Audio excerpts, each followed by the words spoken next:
Welcome back to the channel, or welcome if you're new here. Very excited, as you've seen by the title of this video. So while my thoughts are still fresh regarding these books, I want to share with you just all my thoughts about the books that I've read so far this year. So let's get started. If I'm being honest, the first two I'll talk about are books that I read in November and December of last year, so I figured I might as well throw them into this video. So the first one was Things Fall Apart by Chinua Achebe. Now, if you know me, you know that I really like African literature. I find our stories very inspiring. I do understand it gets very boring though, reading about, because a lot of African literature surrounds the aftermath and everything that happens before the traditional rites of passage, such as birth, initiation, marriage, and death. It was a really good read for me. So this book follows a protagonist. His name is Okonkwo. I don't know if I'm saying that right. And it's based in Nigeria, if I'm not wrong. He's a man of his means. He's a warrior, he's a fighter. As per that time, polygamy was, more than acceptable. In fact, it was the norm. An alpha male, if I can call him that, within his community. One particular annoying thing I found about him was how he really looks down on his firstborn son because he's more of a mama's boy. And Okonkwo is basically contrasting how his sons, and generally his children, including his daughters, how they are growing up versus how he grew up.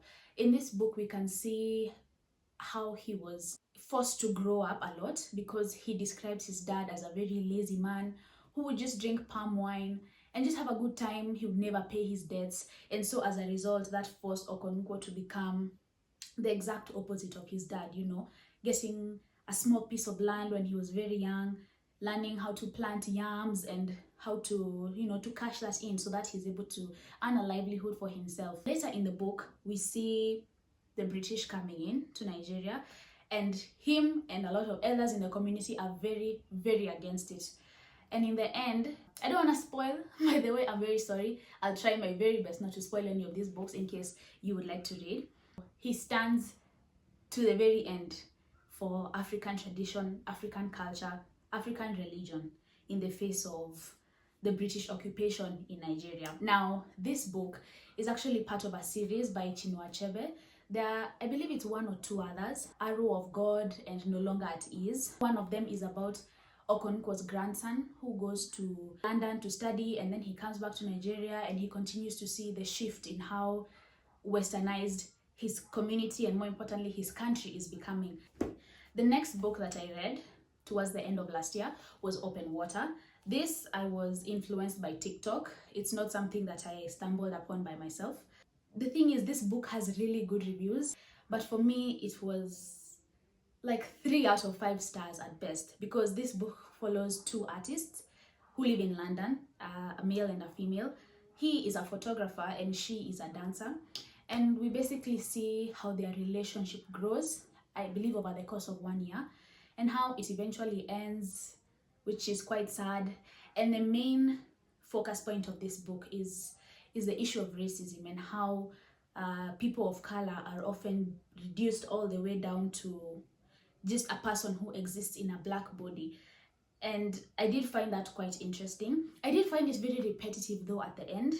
I understand that was the point of the author, but I didn't like this. If you like it, please let me know in the comments, because the people who I meet who have read this book say nothing but good things about it, and I have, a dissenting opinion. So if you've read it, please let me know. The next book I read was Normal People by Sally Rooney. This, once again, I was influenced by TikTok and YouTube to read it. In fact, I was in the process of reading Homegoing by Yag Yasi, but I'm yet to finish it because I was too excited and I decided to start this one. It basically follows a girl called Miriam and a guy named Connell. They are Irish. They meet, I believe, in high school, and he is a football player, and she is basically this girl who has no friends around school. And they end up becoming, an item. And it is a very, very messy relationship. It's very infuriating for the reader. If you read this, you'll at the end understand why this book is called Normal People, because it follows the ups and downs of their romance, about Marianne, who I think is not directly mentioned, but I do think she has some sort of eating problem. yeah, which is, it's rarely mentioned, at least in the reviews that I see, but we see the effects that this relationship takes on her and how she views herself as a woman, which is quite sad to see given the abuse that happens at home by her brother.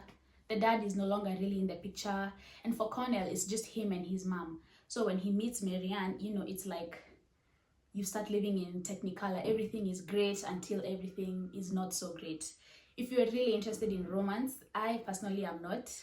I need more to happen in the book than just the main plot being the relationship between two people. So if you happen to be interested, I would suggest this book. For me, I think I gave it maybe 3 or 3.5 stars out of 5 stars. The next book that I read, this was a really, really good book. It's called Nervous Conditions by this author. I don't want to butcher her name because she's Zimbabwean and she has a very long name, as you can see. And this is part 1 out of a 3-part trilogy. It basically follows a girl called Tambuzai, or Tambu for short. She is Zimbabwean, she lives in Zimbabwe. Her mom and dad are still alive. She has a couple of siblings. And this is during around 20 years before Zimbabwe's independence, so in the 1960s, while the British were still occupying Zimbabwe. And it basically follows her journey, at least in part 1 in this book, her thoughts around various institutions such as marriage, such as the role of a girl versus a boy in education. Because if there's something quite shocking that the books open with, it's the fact that she's not very empathetic or sorry that her older brother Nhamo had died. The main reason she's not very empathetic is because he thought of himself better than her. He thought that, you know, girls don't belong in schools or do not deserve access to an education. It is understandable given the timeline in which this book takes place. We also see Tambu's cousins who go to the UK and they come back and they are very disoriented because a lot of people, you know, aunties and uncles have been saying, oh, they're going to go abroad and they're going to pick up white people behaviors. And they do, because that's the result of, you know, assimilating in another culture. But then when they come back to Zimbabwe, the shift is very difficult, especially on her cousin Nyasha, who has some problems with food as well, an eating disorder. So if that's something you would like to look at, I suggest you read this book. I found it very illuminating, and it's kind of, you know, this book cast a mirror onto me because I saw a lot of myself in her. She was very annoying. Tambu is very annoying because she basically sees her uncle as this god figure, because anyway, he is the person who is providing her access to education now that her brother has died. And you know, it was still back in those times where education was the way out of poverty, and that is still the sentiment that's held across Africa. If you put a child in school, it's your ticket to success. If you happen to be a parent who didn't progress really that fine in school, or you didn't go to school at all. I really, really liked this book. I liked part 1. I'm currently reading part 2, which is this one, The Book of Not. By the way, can you see how beautiful these covers are? Like, just look, it's so pretty. This is part 2. It's called The Book of Not.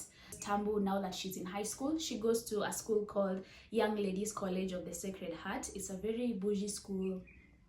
There are white people at her school. The main focus point of this book is racism. For example, there is an African dormitory, and typically in the dormitories, I believe it should house a dormitory should house 4 students, but in the African dormitory there are 6 students, and there's no really regard for seniority. Like, for example, in many high schools, at least in boarding schools in Kenya, the Form 4s tend to have their own dorm where they live together. And now that you're a senior, there is a need to separate you just so that you can have peace of mind to study. She still has that God complex surrounding her uncle.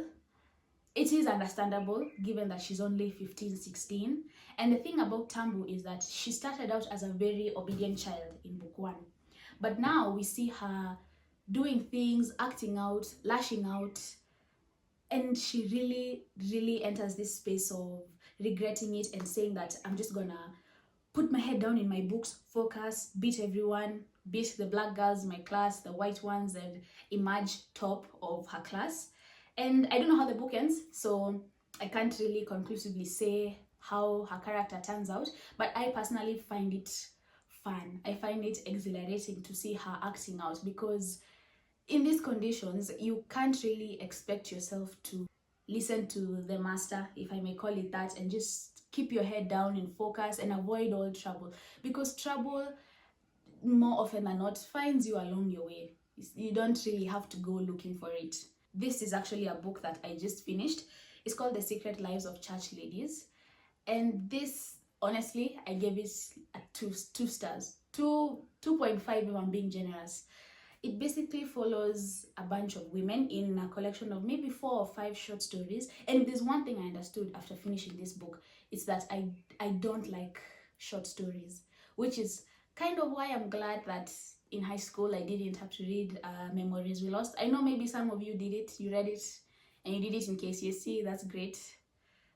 But for me, no, I didn't like this. It follows a couple of women who eventually succumb to desire, and particularly desire for men, and it leads to very catastrophic results, because in one of the short stories we see a girl whose mom is basically with the local pastor, and she bakes for him a peach cobbler pie almost every day, anticipating that he'll come by. Some women who happen to be in relationships together, and how their choice to be together has impacted their lives, has distanced them away from their families, and we see their regrets. We start to see whether or not they wish they could go back.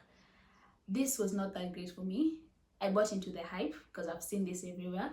If you like it, that's really great, but for me, no, I didn't really like this. Finally, the creme de la creme. I'm gonna jump ahead of the gun and say that this is the best book I've read this year. This is just something I saw outside of Textbook Center. Like, they had displayed books out there. I read, the blurb at the back, and this is 5 stars immediately. I don't care how 2025 ends. I just know that this is the best book I've read. It's called Hello Beautiful by Anne Napolitano, and it follows 4 Italian American sisters. Their surname is Padavano, so they're the Padavano sisters, and they live in America, I believe in Chicago. So we have Julia, who's the eldest, very type A, go-getter, wants to get things done. We have Sylvie, who's an artist, who just likes to play around just for fun, nothing is that serious. And then we have Cecilia and Emmeline, who happen to be twins. And if you have watched Little Women, you can see a lot of comparisons in this book. We have another guy called William Waters. He is living a very unfortunate life because his elder sister Catherine, I believe her name is Catherine, she died. The parents never really healed from his sister's death, and as a result, the parents pay no mind to William. He lives this very secluded, very alone life until he happens to meet the 4 sisters, and he ends up developing a thing for Julia, and they get married. William is someone who is looking for structure in his life, and Julia, the firstborn, is all about structure. So as a result, we see her telling him what to do, how plans are going to go in the future, and even currently. But then along the way, William develops some feelings for Sylvie, who is the secondborn. She's around 10 months younger than Julia. The results are bad. They are bad. It is very beautiful, it's the most beautiful book I've read. We see how the sisters grow, even as their mom just one day moves to Florida because she's had just about enough, because one of the sisters fell pregnant when she was still a teenager, and the mom just picked up her bags and moved. She said, I'm not doing this anymore. If you happen to like literary fiction, this is a really, really good book to start you out with. It is a bit emotional. A few tears were shed, but yeah. Before I finish off this video, there is one other book I'd like to mention, and I read it, I think, in March. It's called The Secret Lives of Segi's Wives. I don't have the copy with me right now because I lent it to someone. It basically follows this man in Nigeria. He is a polygamist, and he has 4 wives, and his newest wife is a university graduate. And we see all the backstories of these 4 women, about the trauma they've suffered and how they ended up being married to this man. We see the animosity in their household as anticipated because I personally believe polygamy it's quite strange, and it leads to strange results. We have a bunch of children living together who all get to experience different versions of their parents. That is everything that I've read so far this year. I'd like to know what you guys have read. Maybe you can leave it in the comments below, and then we can continue to discuss it. If you'd like to follow me on Goodreads, Goodreads is basically a book app. It's where you can show the books that you've read, the books that you want to read. So if you'd like to follow my account there and see what I want to read or what I have read, you can do so. Yeah, that's basically it for this video. I'll catch you in the next one. Bye.